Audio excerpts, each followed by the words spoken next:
एक तारीख, एक मोड़ और एक ऐसा ऐतिहासिक क्षण जो आने वाले दशकों तक दुनिया की ताकत की दिशा तय कर सकता है।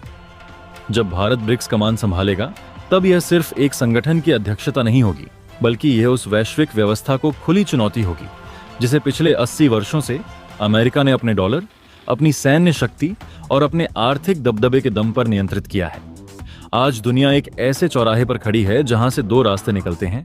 एक रास्ता अमेरिकी वर्चस्व को और मजबूत करता है और दूसरा रास्ता एक बहुध्रुवीय दुनिया की ओर जाता है, जहां ताकत सिर्फ वॉशिंगटन या वॉल स्ट्रीट तक सीमित नहीं रहेगी। ब्रिक्स, जिसमें भारत, रूस, चीन, ब्राजील और दक्षिण अफ्रीका शामिल हैं, अब सिर्फ विकासशील देशों का मंच नहीं रहा, बल्कि यह उस असंतोष की आवाज बन चुका है जो दशकों से डॉलर आधारित व्यवस्था से घुट रहा था।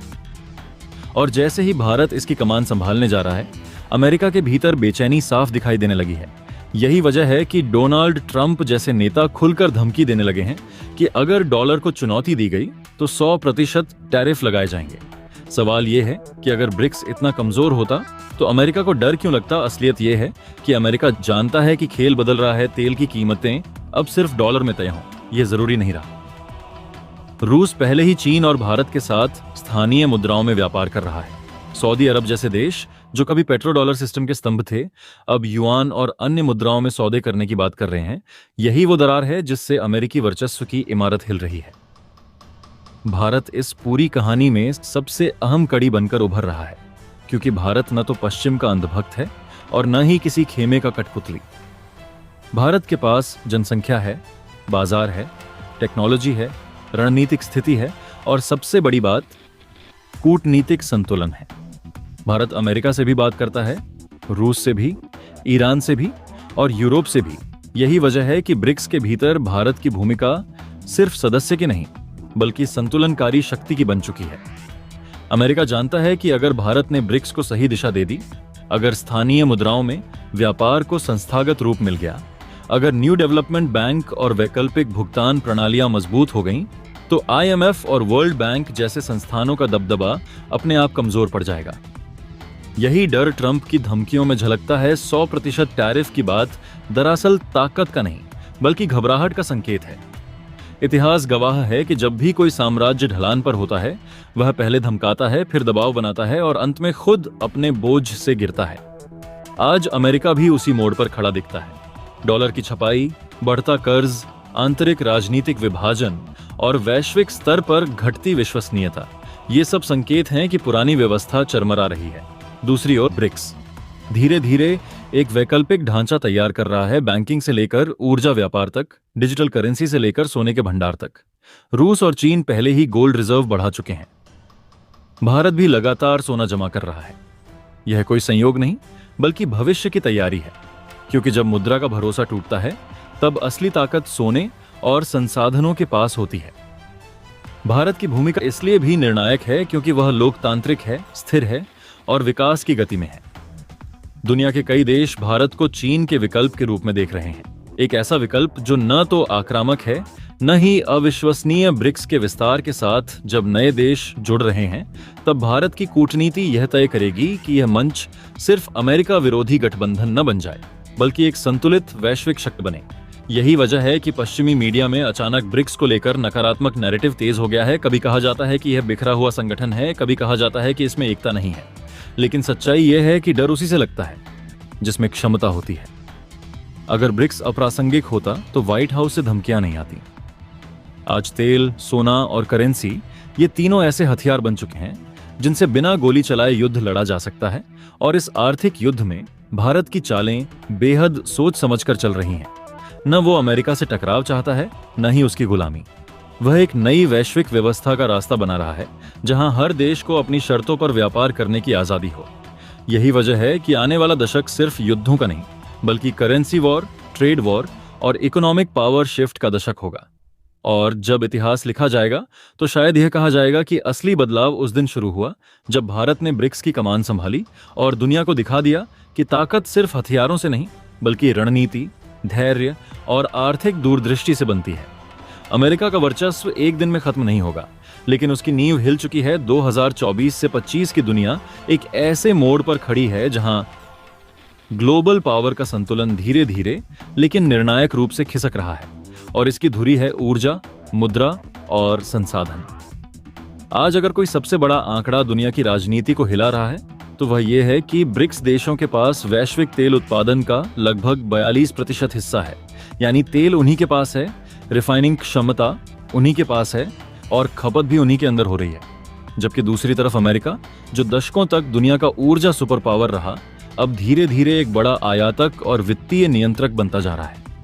यही वह बिंदु है जहां से असली भू राजनीतिक खेल शुरू होता है, क्योंकि जब संसाधन आपके पास होते हैं तो आप नियम बनाते हैं, और जब नियम आपके पास होते हैं तो दुनिया आपकी शर्तों पर चलती है।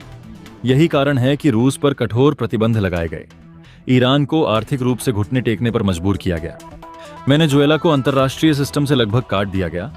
लेकिन इन सब के बावजूद एक देश है जिसने चुपचाप बिना शोर किए पूरा खेल पलट दिया। भारत। अगस्त 2025 में भारत द्वारा लिया गया फैसला, जिसमें ब्रिक्स देशों के साथ 100% व्यापार भारतीय रुपए में करने की अनुमति दी गई, केवल एक आर्थिक कदम नहीं था, बल्कि वह डॉलर प्रधान विश्व व्यवस्था के खिलाफ अब तक का सबसे बड़ा संस्थागत हमला था। क्योंकि जैसे ही आरबीआई ने वोस्ट्रो अकाउंट्स को पूरी तरह खोल दिया और विदेशी कंपनियों को सीधे आईएनआर में लेन देन की छूट दी, उसी क्षण यह साफ हो गया कि भारत अब सिर्फ नॉन अलाइंड नहीं बल्कि नॉन डॉलर रास्ते पर चल पड़ा है। इसका मतलब यह हुआ कि तेल, गैस, कोयला, रक्षा उपकरण और कच्चा माल ऑल डॉलर बाईपास होकर सीधे रुपए में ट्रांजैक्ट होने लगे, जिससे न सिर्फ डॉलर की मांग में गिरावट की शुरुआत हुई, बल्कि अमेरिका की वह शक्ति भी कमजोर पड़ने लगी जिसके बल पर वह दशकों से प्रतिबंधों और स्विफ्ट जैसे टूल्स से दुनिया को नियंत्रित करता रहा। अब सोचिए, जब रूस, चीन, ईरान, ब्राजील और भारत जैसे देश, जिनकी आबादी, संसाधन और उत्पादन क्षमता मिलकर दुनिया का आधे से ज्यादा हिस्सा बनाते हैं, अगर डॉलर से बाहर निकलने लगे तो अमेरिकी ट्रेजरी बॉन्ड्स, फेडरल रिजर्व और पेट्रो डॉलर सिस्टम पर क्या असर पड़ेगा? यही वह डर है जो वॉशिंगटन को अंदर से हिला रहा है। और कहानी यहीं खत्म नहीं होती, क्योंकि अब सबसे खतरनाक फैक्टर सामने आता है। सोना। ब्रिक्स देशों के पास दुनिया के कुल गोल्ड रिजर्व का लगभग 20% हिस्सा है, जिसमें अकेले चीन और रूस मिलकर 14% से अधिक सोना होल्ड करते हैं। और भारत दुनिया के सबसे बड़े घरेलू गोल्ड होल्डर्स में से एक है, यानी जनता के पास ही हजारों टन सोना मौजूद है। यह वही सोना है जो किसी भी करेंसी को हार्ड बैकिंग दे सकता है, और यही वह कारण है कि दुनिया भर में यह चर्चा तेज हो गई है कि अगर ब्रिक्स कभी गोल्ड बैक्ड करेंसी या गोल्ड लिंक्ड ट्रेड सिस्टम लेकर आता है तो डॉलर का प्रभुत्व इतिहास बन सकता है, क्योंकि डॉलर आज सिर्फ भरोसे पर टिका है। उसके पीछे न सोना है, न संसाधन, न उत्पादन, सिर्फ अमेरिका की सैन्य और राजनीतिक ताकत है। लेकिन जब दुनिया देख रही है कि अमेरिका खुद कर्ज में डूबा है, 34 ट्रिलियन डॉलर से ज्यादा का डेट पहाड़ बन चुका है, और हर संकट में डॉलर छापकर समस्या टालने की कोशिश करता है, तब स्वाभाविक है कि देश वैकल्पिक सिस्टम खोजेंगे।